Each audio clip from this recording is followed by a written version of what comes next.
I'm very honored to introduce Dr. Amar Kapoor, President of Heart, Mind, Body Institute and author of Book of One, which he authored under the pseudonym Rama Karup. He will elaborate on the Book of One. Dear friends and seekers and listeners, I want to introduce you to a new concept and a new understanding that can transform the lives of millions and give us a greater understanding about the network of God and the modus operandi of God, the Supreme One. We have a problem of generations. We are on the spiritual front evolving at a very rapid pace, but on the religious front, we are really stuck in the Stone Ages. Our belief systems, religious practices, and rituals are all embedded in the Neolithic period, where the pagan mindset and God was the sun or the moon. But in the present day evolutionary changes, we have to make certain things that will help us to get out of this old dogmatic doctrines.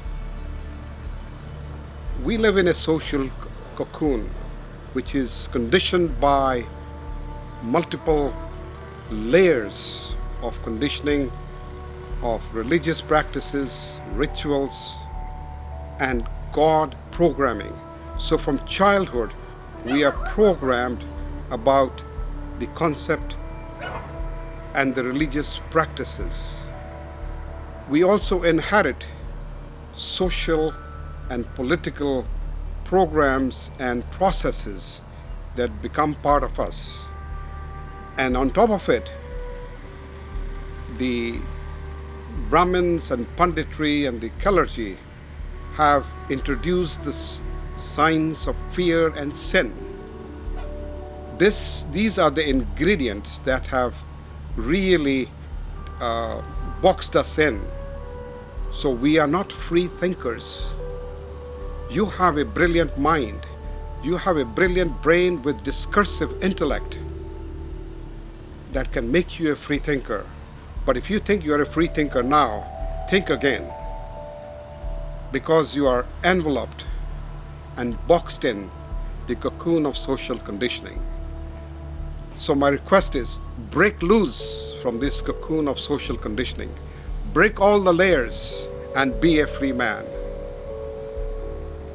This will be a great upliftment in your thinking, change in the level of your consciousness.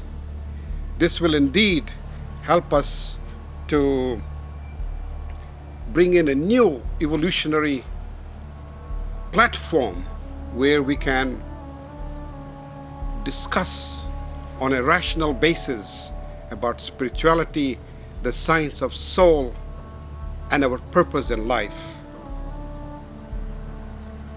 Let us once again believe in the oneness of one God. God is one. That is the premise of all religions, all scriptures. There is no dissension on this matter. So why am I introducing a new concept called God is one? To do that, I have also introduced a new word, I coined a new word called omni-oneness.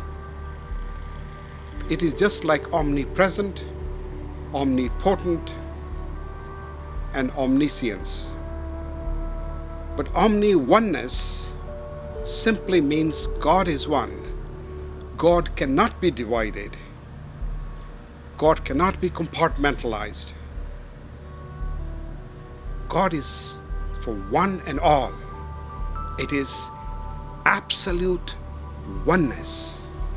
There is no breaking or having boxing the God in different places. I'll give you an example how we have broken God into 1,000 gods, 1,000 names of gods. Just to give you an example, in Christianity alone, there are 10,000 denominations, not one. And to top it, In Hinduism, you will not believe it, there are 31 million gods and goddesses. So here is our predicament. We believe that the God is one, but really there's one God for Christians, one for Catholics, one for Jews, one for Hindus, one for Muslims, one for Buddhists, etc., etc.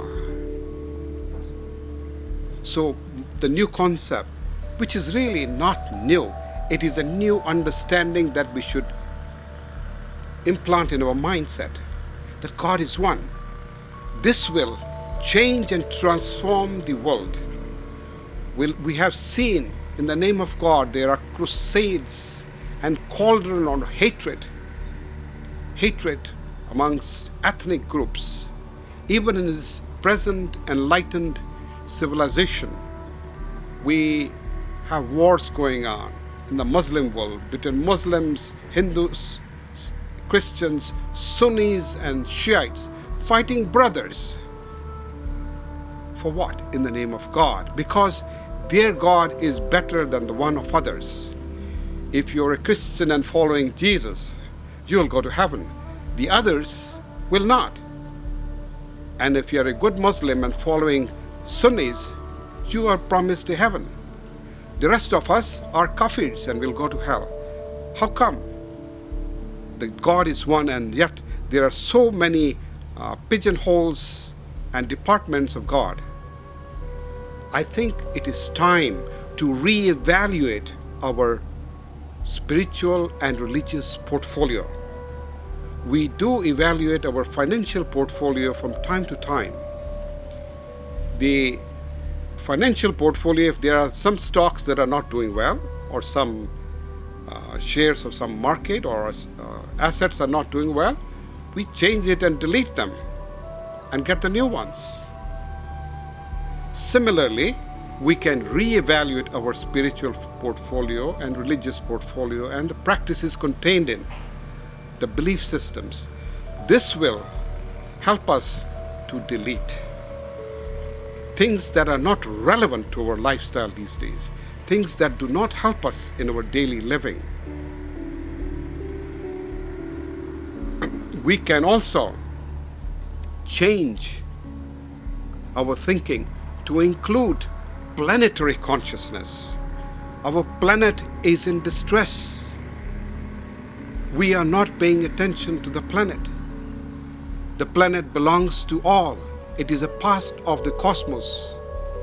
And the depletion of the nice air that we breathe in and the nice water we drink will be a history if we do not pay attention to the planet in crisis.